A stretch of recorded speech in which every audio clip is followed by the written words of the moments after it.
Not only is Nottingham famous for Robin Hood and the tales of his merry men in Sherwood Forest, but a little village south of the city also boasts its tales to tell.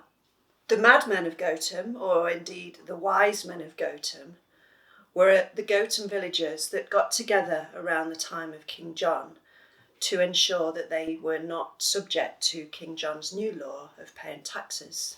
King John wished to build a road through the village, so the villagers got together to determine a plan.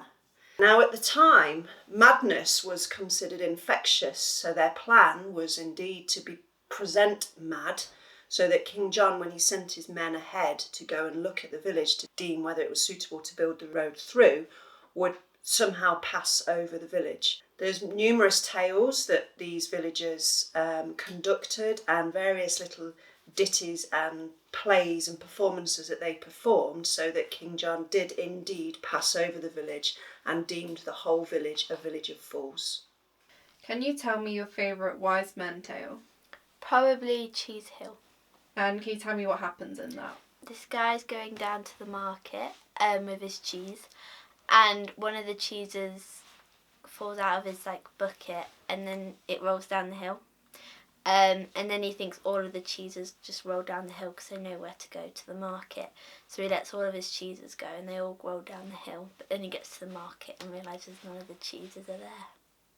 I would say my favourite Gotham tale is probably the cuckoo bush. So basically, with the arrival of the summer came the cuckoo, and the villagers thought that if the cuckoo stayed, so would the summer.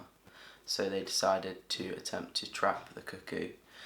So they built a fence round the tree where the cuckoo stayed, but with the end of the summer, the cuckoo left. These tales were widespread, and the American author Washington Irving got to hear about the madness and the foolishness of the merry men of Gotham. He made a connection with those men of New York, and that in turn inspired the creation of the comics Batman. Gotham's very proud of this connection with Batman and boast their own hero in the form of our own Mark Lowe, who is actual Gotham's village Batman. How long have you been the village Batman? I've been the village Batman since 2016, where the local store was doing a reopening and they wanted a celebrity to open up, and they asked me to be Batman, and that's when it all started. What does it mean to Gotham to have a Batman? Well, it's just part of the legends. As you know, Gotham has lots of legends attached to it from hundreds of years ago, and they're very old legends such as the Hare and the Wren and the Cuckoo Bush. And then Batman is just a more modern legend which joins on perfectly, so it's just good to have that history. Do you have a favourite wise men tale?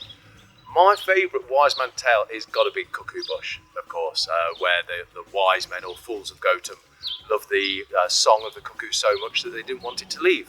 So to stop it leaving, they built a bush around where it was singing, and then it just flew off. How stupid is that?